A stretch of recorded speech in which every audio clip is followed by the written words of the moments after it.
السلام عليكم، دمتم بخير وفرحة وسعادة ويوم حزين في الكرة المصرية كالعادة.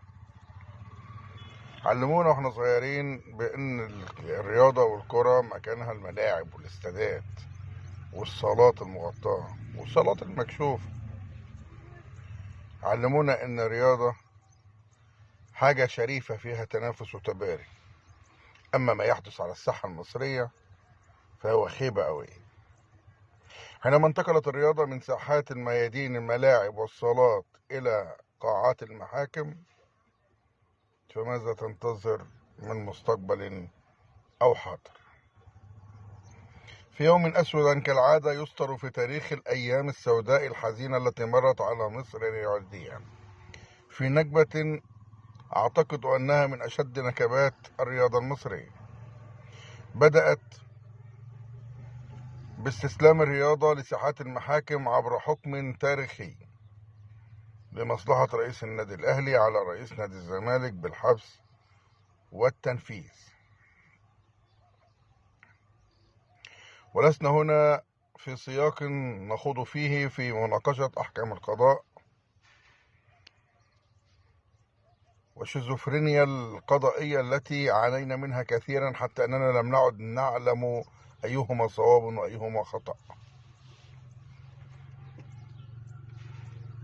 42 بلاغ قدموا من رئيس النادي الأهلي في رئيس نادي الزمالك، كلهم بنفس الصيغة، سب وقذف. 40 بلاغ يحصلون على براءة تامة والتعويض على الشاكي، واحدة تاخد سنة مع إيقاف التنفيذ والتاني تاخد حكم قضائي بالحبس شهر. هل هذا قاضي وهذا قاضي؟ هل هذا قانون وهذا قانون؟ لا نعلم شيء. المهم، إنما حينما انتقلت قضايا الرياضة إلى المحاكم كان لابد من فشل كفشل يوم 25 من فبراير الأسود الحزين على الرياضة المصرية، حينما امتطى الحظ العاثر والخيبة القوية على الكرة المصرية جواد جامح، فاستسلمت الكرة المصرية لكل عناصر اللعبة في القارة. بدأت بهزيمة عبر ثنائية من الترجي التونسي في شمال إفريقيا للزمالك العريق الذي ظهر لا حول له ولا قوة، مرورا بنكبة ونكسة وفضيحة كروية لاتحاد العار الذي تفرغ لسد احتياجاته وتلبية أوامر أسياده في العكننة على كل من هو زملكاوي وعرقلة مسيرته وقيد حرية لاعبيه، حينما مني شباب مصر وأملهم القادم بهزيمة لرباعية دون رد في داخل الأراضي المصرية من وسط القارة السنغال. إذن الشمال ووسط إفريقيا صنعوا علامة قوية على قفا الكرة المصرية، فأبى الجنوب عبر القرن الإفريقي الممثلة بجنوب إفريقيا وصن داونز الذي يواجه الأهلي داخل العاصمة المصرية، ولكن يفشل كبير العائلة الرياضية المصرية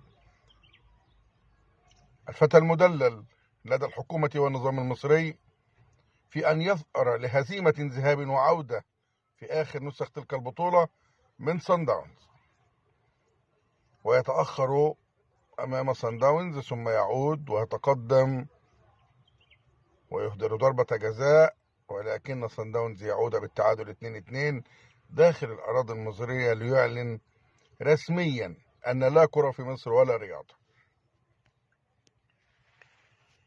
ويصمت صمتا طويلا كصمت القبور كل من قال أن الأهلي ند لريال مدريد أو فلامينجو. ها هو ذا الأهلي يترنح أمام الهلال السوداني، فقالوا عواصف وعوامل خارقة للطبيعة وجمهور معادي، أما أنت وسط جماهيرك ووسط نظام يدللك ويهننك على كافة أطراف المنظومة تنال خيبة ذريعة بالتعادل 2-2، وأنت الذي لا قيود عليك، وأنت الذي كل احتياجاتك قد لبيت وتلبى. نعود إلى منتخب الشباب الأمل الصاعد الأمل الواعد، منتخب فيه 9 محترفين.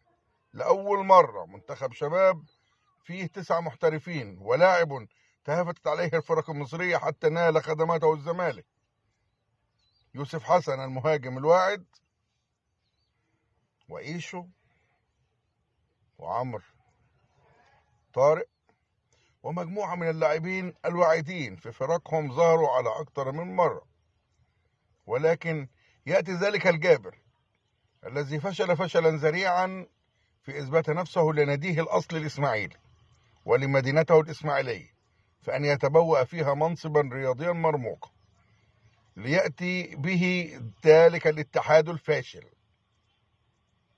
الفاشل على رأس مستقبل مصر، ويذل له كافة العقبات، حتى أنه حرم الزمالك وباقي الأندية من لاعبيهم عبر الموسم ليظلوا في حضن ذلك الجابر الغريب الذي لا يكتفي بفشل ابنه مع الزمالك في كافة محاولات العودة إلى الأضواء والشهرة من جديد، فنال نفس خيبة ابنه.